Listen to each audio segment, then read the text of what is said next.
Fire starting is one of the programs we do at the outdoor campus pretty often. In fact, for school programs, we love to do fire starting as part of our survival series that we do with fourth grade and up, generally. And so the biggest thing about starting fires that we need to make sure we focus on is safety. We can't just go anywhere in the Black Hills National Forest in South Dakota and dig a pit and start a fire. That's not okay. So if you're in a campground or if you have a fire ring that's been approved by the Forest Service, you can start a fire in that. The next thing is you need to make sure that you have cleared the area around your fire ring. So you should have about a 10-foot radius around your fire ring that's clear of any kind of debris to make sure that sparks don't go out and catch things on fire. All right, so two more things that I always stress when I'm working with students and starting fires is you always need to have adult supervision.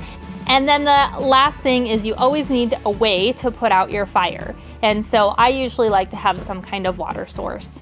Okay, so Grayson has collected some of the materials that we need and brought them here. So we have some of our tinder here, and this we really want to be in a small bunch, but we also need to have oxygen be able to flow through this tinder pile. And that's because fire needs oxygen in order to actually be fire and to continue to burn. So sometimes what will happen is people will put way too much packed in, and then the fire doesn't get enough air, enough oxygen, and so the fire then just goes out. So we're going to take our tinder pile and put it right in the center here. So once we have our tinder pile in the center, the next thing we're going to do is build up the kindling and the larger logs around it. So we want to build a structure. So some people might build like a teepee. So they'll take their logs and their kindling and they'll build up a little teepee structure, and that's where they'll go from. There's another one that I actually like more. This is the one I prefer, probably because I like to make Lincoln logs when I was a kid. So it's just like that. We're gonna build up a log cabin with some of our bigger sticks. That one's a little bit too big. And then at the top, we're going to layer some of these smaller sticks over the top,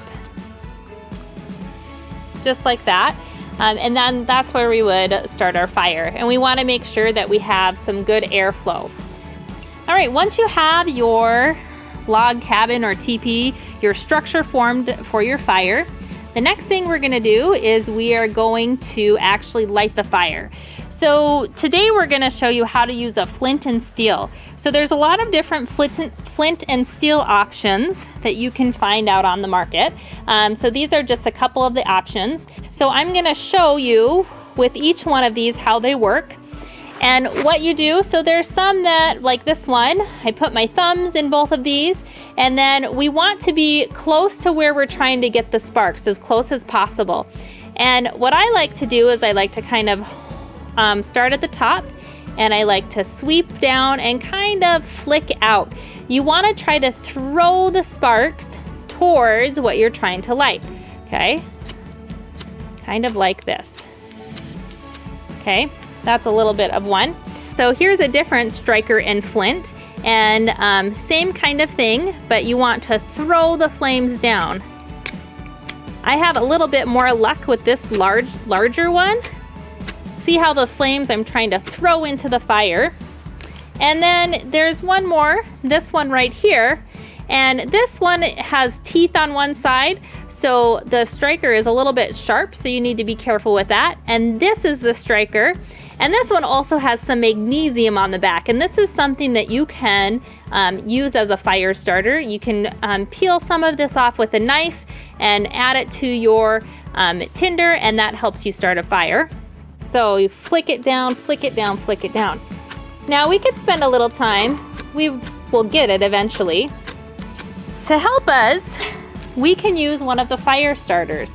So you can use one of these fire starters, like we had the one yesterday from the last video. We made a fire starter with cotton ball and petroleum jelly. So this would be something, a good time to use this. You can stick it down right here, and those sparks that are catching will catch on to that cotton ball and that petroleum jelly much faster.